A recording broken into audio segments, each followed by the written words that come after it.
নমস্কার বন্ধুরা, মঞ্জুশ্রী রান্নাঘরে আপনাদের সবাইকে স্বাগত। এই গরমে আমি একটি লাউয়ের সবজি নিয়ে এসেছি। চটজলদি হয়ে যাবে, অথচ খুব সুস্বাদু একটি রেসিপি। একদম সাদামাটা সাধারণ সাবেকি রান্না। তো তার জন্য আমি একটা একদম কচি ছোট সাইজের লাউ নিয়েছি। আর রেসিপিটার জন্য লাগবে এক মুঠো মুগ ডাল। তো আমি এই ছোটো বাটির এক বাটিরও কম মুগ ডাল নিয়েছি। তো প্রথমেই আমি লাউটাকে পরিষ্কার করে ধুয়ে কুটে বেছে ফিরে আসছি মূল রেসিপিতে। তো লাউ পরিষ্কার করে ধুয়ে এরকম আমি ডুমো ডুমো টুকরো করে কেটে নিয়েছি। কাটার পর আর ধোবো না, কেননা লাউ থেকে এমনি অনেক জল বেরোয়। তো এইখানে ডালটা আমি শুকনো পরিষ্কার ন্যাকড়া দিয়ে খুব ভালো করে মুছে নিয়েছি, কেননা ভাজার পর আর ধোয়া যাবে না। ডালটাই ফোড়ন দিয়েই রান্নাটা করতে হবে। তো গ্যাস জেলে কড়াই বসিয়ে দিয়েছি। কড়াইয়ে দিয়ে দেব ছোটো চামচের 2 চামচ সর্ষের তেল। রান্নাটা সর্ষের তেলে করলেই বেশি ভালো স্বাদ আসে, আপনারা চাইলে সাদা তেলেও করতে পারেন। ফোড়নে দেব 2টো তেজপাতা, একটা শুকনো লঙ্কা আর সাদা জিরে, অল্প পরিমাণে সাদা জিরে।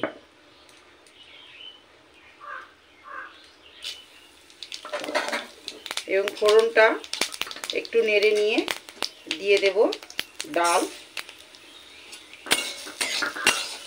এবার এই ফোড়নের সাথে ডালটা মিনিট 2 একটু নাড়াচাড়া করে লাল করে একটু ভেজে নেব।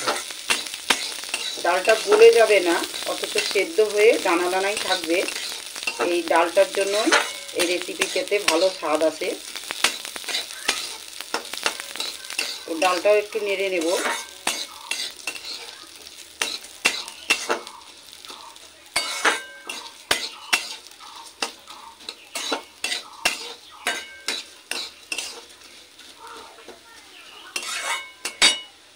এই সময় দিয়ে দেব একদম সামান্য হাফ চামচের থেকেও কম হলুদের গুঁড়ো। আর মশলা এখানে কিছুই লাগবে না, প্রথমেই বলেছি। সামান্য পরিমাণে একটু আদা বাটা দেব, একটু দিলাম আদা বাটা দিয়ে হলুদ আর আদা বাটাটার সঙ্গে ডালটা আবার একটু নেড়ে নেব, ভালো করে মিশিয়ে একটু ভাজা ভাজা করে নেব।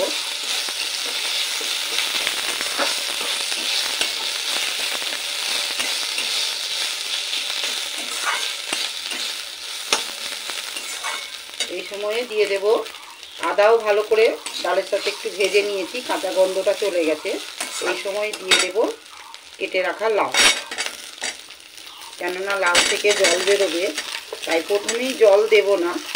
যদি প্রয়োজন হয় তো পরে অল্প পরিমাণে জল দেব।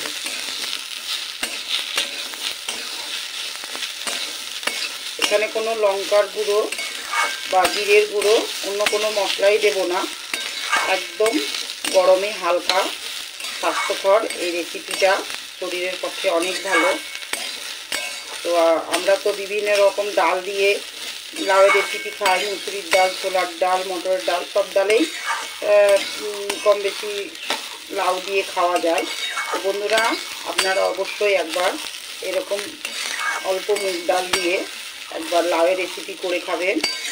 ভাত, রুটি, পরোটা সবার সাথেই খেতে খুব ভালো লাগে। তো এবার আমি ঢেকে কিছুক্ষণ হতে দেব।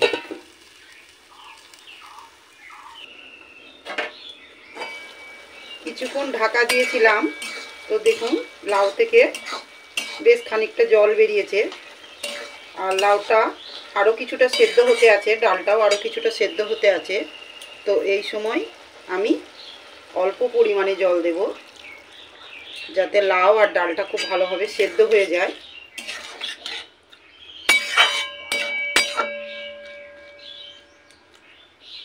এই সময় দিয়ে দেব 2টো কাঁচা লঙ্কা। যেহেতু আমি প্রথমে লবণ দিইনি, তো এই সময়ও দিয়ে দেব পরিমাণ মতন লবণ।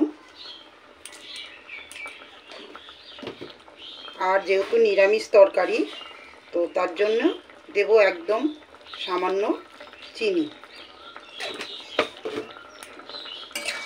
চিনিটা দিলে যে কোনো নিরামিষ তরকারিতে স্বাদটা খুব ভালো আসে। মিষ্টি হয় না, কিন্তু স্বাদটা ব্যালেন্স হয়। তো সমস্ত কিছু দিয়ে ভালো করে নেড়ে দিয়েছি, আবারও ঢেকে কিছুক্ষণ হতে দেব।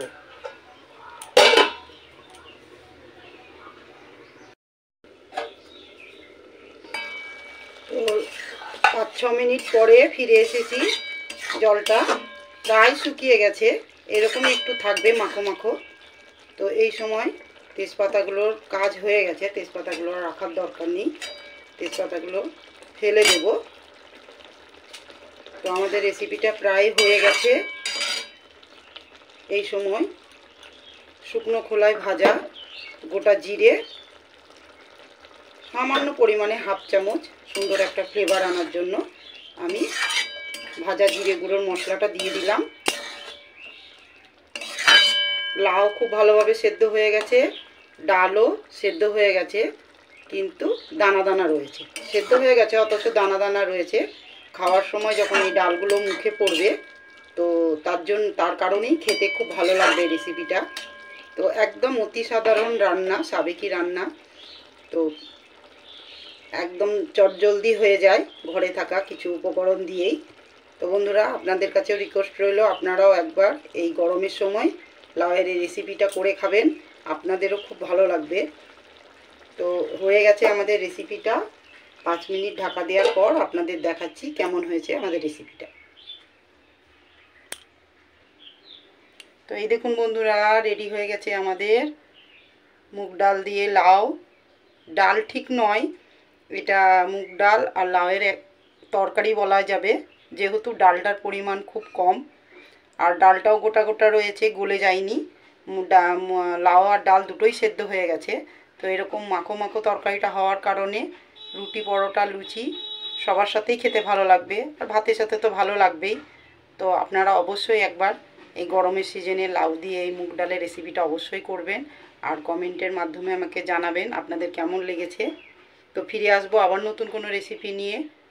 আমার পেজটিকে ফলো করে চ্যানেলটিকে সাবস্ক্রাইব করবেন, বেশি বেশি বন্ধুদের মধ্যে শেয়ার করবেন। ফিরে আসবো আবার। সকলে ভালো থাকবেন, সুস্থ থাকবেন। ধন্যবাদ।